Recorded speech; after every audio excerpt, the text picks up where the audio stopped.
Shalom, everyone, from the Integral House of Israel. I'm going to be going over the third Aliyah from Parashah, Shelach, Lecha. I'll be reading today from the book of Numbers, chapter 14, verse 8 through 25. And I'll also be reading from the book of Hebrews, chapter 3, verse 7 through 19. And if the Lord is pleased with us, he will bring us safely into the land and give it to us.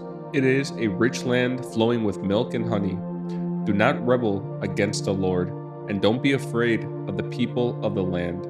They are only helpless prey to us. They have no protection, but the Lord is with us.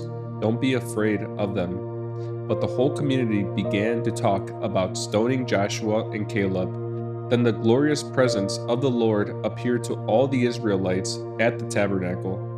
And the Lord said to Moses, "How long will these people treat me with contempt? Will they never believe me? Even after all the miraculous signs I have done among them, I will disown them and destroy them with a plague. Then I will make you into a nation greater and mightier than they are." But Moses objected.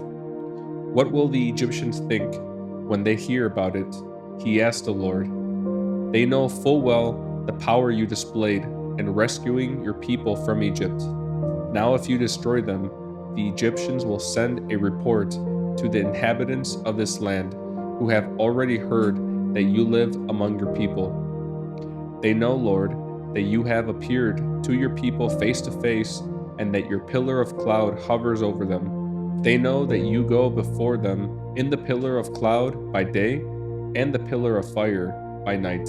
Now if you slaughter all these people with a single blow, the nations that have heard of your fame will say, 'The Lord was not able to bring them into the land he swore to give them, so he killed them in the wilderness.' Please, Lord, prove that your power is as great as you have claimed. For you said, 'The Lord is slow to anger and filled with unfailing love, forgiving every kind of sin and rebellion, but he does not excuse the guilty. He lays the sins of the parents upon their children. The entire family is affected, even children in the third and fourth generations. In keeping with your magnificent, unfailing love, please pardon the sins of this people, just as you have forgiven them ever since they left Egypt." Then the Lord said, "I will pardon them as you have requested, but as surely as I live, and as surely as the earth is filled with the Lord's glory, not one of these people will ever enter that land. They have all seen my glorious presence and the miraculous signs I performed both in Egypt and in the wilderness. But again and again they have tested me by refusing to listen to my voice. They will never even see the land I swore to give their ancestors. None of those who have treated me with contempt will ever see it. But my servant Caleb has a different attitude than the others have. He has remained loyal to me, so I will bring him into the land he explored.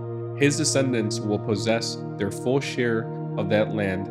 Now turn around and don't go on toward the land where the Amalekites and Canaanites live. Tomorrow you must set out for the wilderness in the direction of the Red Sea." Next I'll be reading from the book of Hebrews, chapter 3, verse 7 through 19.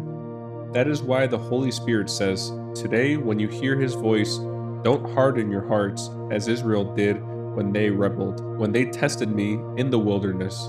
There your ancestors tested and tried my patience, even though they saw my miracles for 40 years. So I was angry with them, and I said, their hearts always turn away from me. They refuse to do what I tell them. So in my anger, I took an oath. They will never enter my place of rest. Be careful then, dear brothers and sisters. Make sure that your own hearts are not evil and unbelieving, turning you away from the living God. You must warn each other every day while it is still today, so that none of you will be deceived by sin and hardened against God. For if we are faithful to the end, trusting God just as firmly as when we first believed, we will share in all that belongs to Christ. Remember what it says, 'Today when you hear his voice, don't harden your hearts as Israel did when they rebelled.' And who was it who rebelled against God, even though they heard his voice? Wasn't it the people Moses led out of Egypt? And who made God angry for 40 years? Wasn't it the people who sinned, whose corpses lay in the wilderness? And to whom was God speaking when he took an oath that they would never enter his rest? Wasn't it the people who disobeyed him? So we see that because of their unbelief, they were not able to enter his rest.